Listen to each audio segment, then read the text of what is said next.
assermentés, nous les emmenons à corriger ces aspects pour qu'au bout du compte, ces structures-là soient à même de représenter valablement les organisations des producteurs. Pour nous producteurs, en acceptant de recevoir ces structures-là chez nous, c'est la deuxième option-là qui nous animait. Sinon, si vous êtes venu m'évaluer pour me sanctionner, vous ne m'avez pas donné 5 francs pour mettre mon organisation en place. Encore moins, vous ne m'avez pas mis en mission. Donc, si vous ne m'avez pas mis en mission, que vous ne m'avez pas financé, vous n'avez pas le droit de m'évaluer, de me sanctionner. C'est pour ça que j'ai interpellé le comité pour leur dire, à la fin de vos travaux, quand vous avez dit que ces organisations ne remplissent pas, vous devez mettre à jour votre cahier de charges pour dire, voici ce qu'on propose en termes d'action pour les mettre à jour pour qu'ils soient représentatifs. Pendant 4 mois, je dirais même plus, silence radio. Et puis on apprend que d'autres options sont en train d'être empruntées. Nous disons non. On ne peut pas commencer un match et puis après on change les règles du jeu.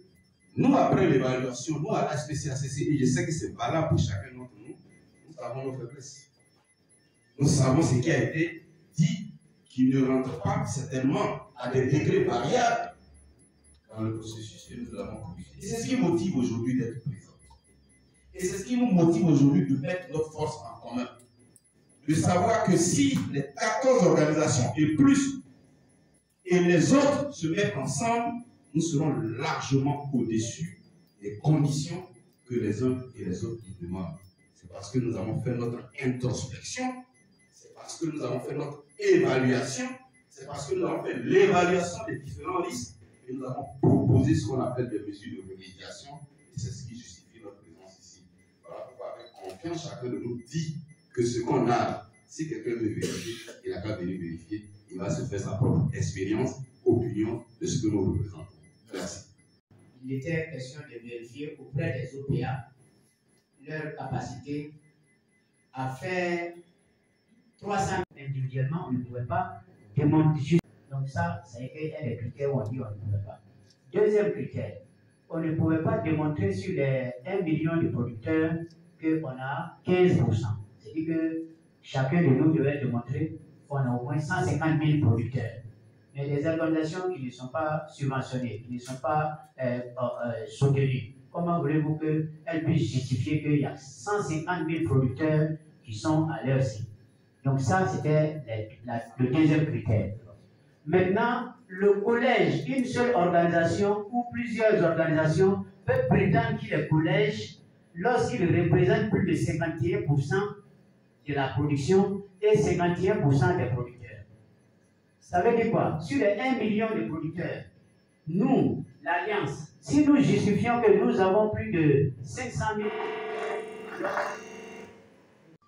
Si l'Alliance justifie qu'elle a plus de 500 000 tonnes de production sur les 1 million de tonnes, ça veut dire qu'on a la majorité, alors on n'a plus besoin de quelque chose, nous-mêmes on était à nos collèges. Donc est-ce que vous êtes créé, est-ce que vous avez un instrument, vous avez un agrément? Ça c'était le BABA. C'est ce qui a fait que déjà on a sorti les 86 organisations. Et après ils ont vérifié si ces 86 organisations individuelles... Je voudrais prendre, la discussion est close. Je voudrais prendre au mot notre cher journaliste, mesdames et messieurs. Aujourd'hui c'est vendredi. Vous savez de quoi je veux parler. Nous avons pris de votre temps pour être là. C'est parce que vous avez jugé utile. Mais on ne va pas en abuser puisque à partir de cet instant, nos équipes techniques, non, depuis 2 semaines, nos équipes techniques sont en train de travailler. Pour donner tout ce qu'on a besoin pour approuver ce qu'on est. Je ne vais pas aller au-delà de ce que les uns et les autres ont dit. Président, et avec votre permission, vous allez me permettre de bien vouloir dire merci à nos frères, nos amis, nos papas que je voudrais saluer ici. Et à nos doyens. Je ne voudrais pas vous citer, vous tous, mais permettez que je puisse citer le doyen Dali Kofi, qui est parmi nous.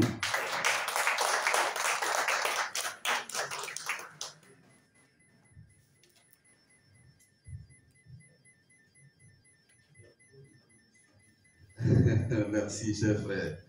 Je voudrais qu'on salue Papa Côte Élevé, Le président d'Ali Kofi, c'est le président de la cause ASSI. Pour ceux qui connaissent la cause ASSI qui est créée depuis 2003, qui depuis son village où il est retiré, et quand il a pris l'initiative, puisque nous sommes ses enfants, il est mis en marche. Pour prouver dans les jours qui arrivent ce que nous représentons réellement. Quand je dis pour prouver, les données existent. Mais pour démontrer à la face du monde que nous sommes là et que nous sommes aussi représentatifs. C'est sur ces mots d'espoir que je ne voudrais pas clore, mais je vais clore par la prise de parole d'un de nos frères. Mais avant, je voulais annoncer que nous reviendrons très bientôt vers vous pour faire une mobilisation de 10 000 producteurs à San Pedro. San Pedro parce que c'est le plus gros port qui commercialise plus de 60% de notre production. Nous allons nous retrouver là-bas au cours d'une grande assemblée pour donner la structuration de notre mouvement. Vous allez comprendre que si on est là ou bien on n'est pas là, vous allez voir. Et ça va être fait dans ce mois d'avril. Dans ce mois d'avril, on va se retrouver, nous viendrons avec des dates précises. Vous dire que nous devons nous retrouver à San Pedro pour démontrer la force que nous représentons dans l'écosystème de producteurs de café et de cacao. C'est à San Pedro, 60%, le port, 60% de la production nationale, qui est un symbole que nous allons nous retrouver. Je voudrais demander à cet instant précis, donc, de bien demander à nos frères les musulmans. Elhadj Servé Karim est là. Elhadj, notre grand frère Madi est là. Oui, bien sûr, et tous les Elhadj sont là. Et donc, avant votre permission, je voudrais donner la parole à un, et puis pouvoir clore la réunion par la prière. Donc, on va donner au président Hadj Mamadou, Madi, président. Avec votre attention, s'il vous plaît. Depuis les années 2000. Aujourd'hui, toutes les organisations ici ont leurs coopérateurs qui ont pris leurs droits d'adhésion et leur part sociale dans leurs différentes coopératives, avec un registre bien établi. Nous sommes en train de travailler pour construire toute cette base-là, pour faire sortir les plus d'1 million de tonnes et les plus d'1 million de producteurs. Et nous sommes confiants que d'ici 2-3 semaines, on va finir ce travail et dévoiler le résultat au comité. Je vous remercie. On va plus loin pour dire merci au président de la République pour le prix historique qu'il nous a donné. Nous le remercions pour le prix historique. Tous les producteurs sont satisfaits pour ce prix et disons merci au président de la République.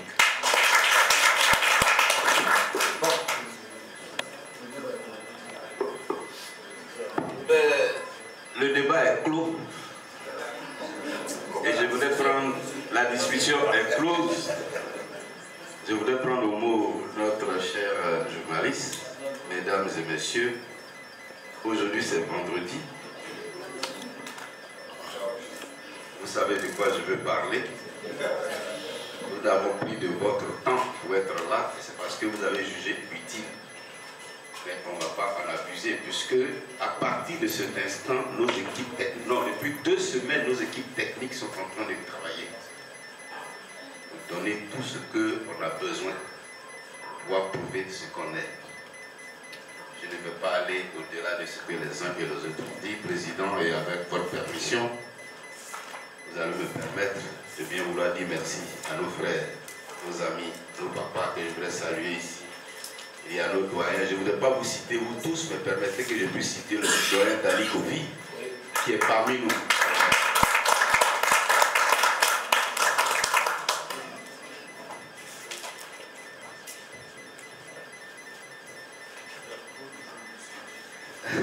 Merci, cher frère. Je voudrais qu'on salue, papa, faut t'élever. Le président d'Ali Kofi, c'est le président de la cause ASSI. Pour ceux qui connaissent la cause ASSI qui est créée depuis 2003, qui depuis son village où il est retiré, et quand il a pris l'initiative, puisque nous sommes ses enfants, l'initiative que nous sommes en train de prendre, a bien voulu être présent et témoin de l'histoire. Président, je veux te saluer, te dire merci pour ta présence. Nous avons avec nous certains doyens qui ont compris la nécessité et la noblesse de l'initiative que nous sommes en train de prendre. Je ne vais pas vous citer pour faire des jaloux parce que Tariq Kofi, c'est notre patriarche, c'est pour ça que je vais citer. Je voudrais remercier l'ensemble des présidents des associations qui est là aujourd'hui et qui nous écoutent. À partir de maintenant, le rouleau compresseur a commencé et est mis en marche. Pour prouver dans les jours qui arrivent ce que nous représentons réellement. Quand je dis pour prouver, les données existent, mais pour démontrer à la face du monde que nous sommes là et que nous sommes aussi représentatifs. C'est sur ces mots d'espoir que je ne voudrais pas clore, mais je vais clore par la prise de parole d'un de nos frères. Mais avant, je voulais annoncer que nous reviendrons très bientôt vers vous pour faire une mobilisation de 10 000 producteurs à San Pedro. San Pedro parce que c'est le plus gros port qui commercialise plus de 60% de notre production. Nous allons nous retrouver là-bas au cours d'une grande assemblée pour donner la structuration de notre mouvement. Et vous allez comprendre que si on est là ou bien on n'est pas là, vous allez voir. Et ça va être fait dans ce mois d'avril. Dans ce mois d'avril, on va se retrouver, nous viendrons avec des dates précises pour vous dire que nous devons nous retrouver à San Pedro pour démontrer la force que nous représentons dans l'écosystème des producteurs de café et de cacao. C'est à San Pedro, 60%, le port.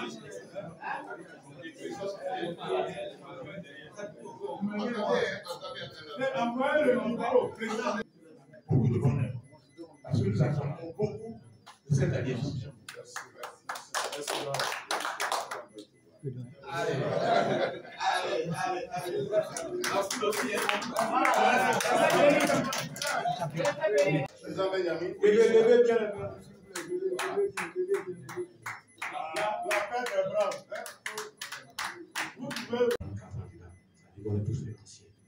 Mais si vous voyez que les partenaires sont venus nous soutenir, c'est pour que l'union soit potable.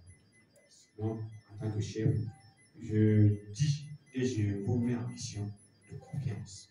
Cette eau que ne pourrait pas vous asperger, que ce soit une acte de confiance parmi vous. Parce que nous comptons sur vous, les leaders qui êtes là pour conduire pour que la mission réussisse. Bonjour Président. Bonjour. Présentez-vous à notre téléspectateur. Je suis Marcel Tia, président de l'Union des sociétés coopératives agréées de Côte d'Ivoire, la COPSIA Escoassi. C'est dans ce cadre-là que nous sommes ici ce matin. Je suis planteur à Gaouté, qui est mon village natal, dans le département de Biancourt. Alors, quelle est la vraie raison de votre présence ce matin? Qu'est-ce qu'il faut retenir? Ce matin, il faut retenir qu'il y a quelques semaines de cela, nous avons lancé un appel à toutes les organisations significatives de la filière café-cacao pour une concertation. Donc, nous sommes retrouvés ce matin pour faire une déclaration dans le sens de l'unisson. C'est-à-dire que tous les grands leaders, toutes les organisations significatives de la filière café-cacao ont décidé de se mettre ensemble pour parler d'une seule voix. C'est de ça qu'il s'agit principalement ce matin. Aujourd'hui, vous voulez parler d'une seule voix. Qu'est-ce que vous voulez défendre exactement? Nous défendons toujours nos intérêts, c'est-à-dire les intérêts des producteurs café-cacao de Côte d'Ivoire, qui est qu'aujourd'hui, nous devons aller à l'interprofession. Et pour aller à l'interprofession, il faut qu'on parle d'une seule voix.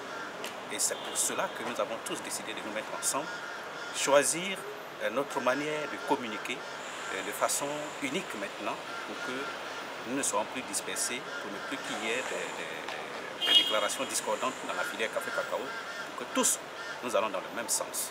Au niveau de l'interprofession, aujourd'hui, quel est l'état des lieux d'avancement de la mise en place?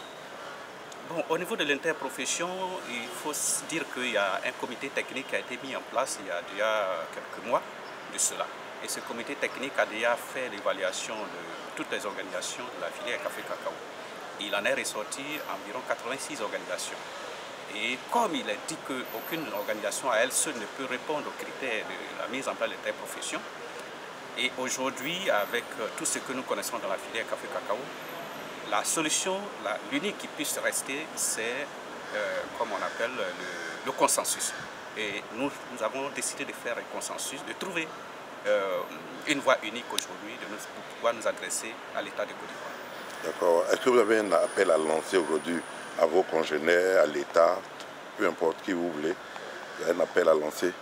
Oui, l'appel d'abord que nous voulons lancer, c'est à l'État de Côte d'Ivoire. À l'État de Côte d'Ivoire, pour dire que les producteurs café cacao de Côte d'Ivoire, depuis belle lurette, font tant et tout pour l'État de Côte d'Ivoire. Le moment est venu que l'État de Côte d'Ivoire ait une oreille attentive à l'appel que nous allons pouvoir lancer ce jour. Et cet appel, ça relève de la volonté de la majorité des producteurs café cacao de Côte d'Ivoire.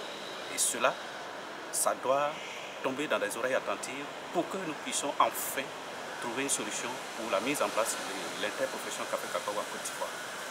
Et l'appel pour les planteurs? L'appel pour les planteurs, c'est pour dire qu'aujourd'hui, les planteurs doivent être à l'écoute de cet ensemble compact qui est mis en place aujourd'hui autour de la personne que nous allons pouvoir désigner pour mener notre combat, le combat unique des producteurs café cacao de Côte d'Ivoire. Donc nous voulons lancer un appel à tous de ne pas se laisser distraire par qui que ce soit ou par quoi que ce soit. La seule structure qui puisse parler aujourd'hui au nom des producteurs café cacao, c'est l'ensemble des organisations que nous avons mis en place pour pouvoir maintenant porter tous nos combats et toutes nos préoccupations devant les autorités compétentes de ce pays. Mais on constate qu'au maximum, depuis vos sorties, vos arrestations, on sait que certains de vos membres de syndicats sont, je pourrais dire, ont pris parti des partis politiques. C'est-à-dire qu'ils ne défendent plus la cause des producteurs. Qu'est-ce que vous avez à dire à cela? Bon, aujourd'hui, ce que nous pouvons dire, nous ne sommes pas des politiciens. Certains camarades, malheureusement, se sont trompés de combat. Parce qu'aujourd'hui, il s'agit de l'intérêt des producteurs café cacao de Côte d'Ivoire. Il n'y a pas de parti politique, il n'y a pas de coloration politique sur nos fèves de cacao, sur nos grains de café. Donc ce que nous demandons aujourd'hui, c'est de faire en sorte que l'intérêt général des producteurs café cacao soit préservé. Que l'intérêt des producteurs café cacao soit mis au devant des autorités pour qu'ils sachent les difficultés que nous rencontrons aujourd'hui, non seulement dans la mise en place de nos plantations, mais aussi dans la commercialisation de nos produits. Donc c'est pour cela que nous disons que c'est parce que nous parlons toujours dans diverses formes. Nous avons décidé d'avoir une seule voix pour que nous voix. Bonjour monsieur. Bonjour monsieur. Présentez-vous. Je suis Kwame Benjamin Franklin, président de la coopérative ECAM basée à Yamoussoukro. Je suis vice-président de la SPCACC. Alors, pourquoi sommes-nous là ce matin?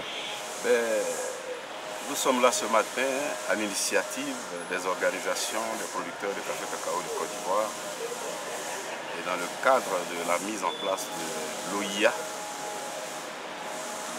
À un moment donné, les organisations ont estimé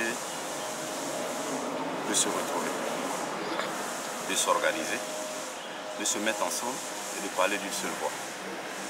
Parce que les organisations de producteurs au sein desquels se trouve la quasi-totalité des producteurs, est partie intégrante du collège des producteurs. Et comme le processus est enclenché et qui va voir son aboutissement très bientôt, les organisations professionnelles agricoles ont décidé de se mettre ensemble pour mutualiser leurs forces, mutualiser leur nombre, pour mutualiser aussi la quantité de leur production afin d'aller donc à la mise en place du collège des producteurs qui est une entité de l'ensemble de ce qu'on appelle l'organisation interprofessionnelle du cacao. Nous avons donc, après plusieurs séances de travail, accordé nos violons. Nous sommes d'accord désormais qu'il faut qu'on marche ensemble, qu'on parle d'une seule voix. C'est ce qui fait l'objet donc de cette conférence de presse pour informer l'ensemble de la communauté nationale et internationale et tous les acteurs de la chaîne de production du cacao que les producteurs ont décidé, à travers leurs organisations de base, de se mettre ensemble et de constituer une entité unique qui va représenter l'ensemble des producteurs dans le concert dans le cadre de la mise en œuvre des activités de l'OIA. Alors, qu'est-ce qui faisait votre divergence entre vous? Oh, divergents, nous sommes des humains. Et on est ensemble. Chacun a ses appréhensions, chacun a sa façon de faire. Mais je pense que l'essentiel ici, c'est qu'on s'est compris. On s'est parlé, la nuit, le jour. On s'est concerté et on s'est accordé sur l'essentiel. L'essentiel, c'est notre union. L'essentiel, c'est qu'on soit ensemble pour parler d'une même voix. Parce que nous vivons les mêmes réalités à travers nos organisations. Donc, je pense que pour moi, c'est l'essentiel. On s'est accordé et aujourd'hui est un grand jour pour donner de la voix, pour dire que désormais, nous regardons tous dans la même direction. Nous regardons tous dans la même orientation. Nous prenons les décisions ensemble et nous suivons ensemble la mise en œuvre de ces décisions que nous-mêmes nous avons prises dans le cadre de la mise en place donc, de l'OIA.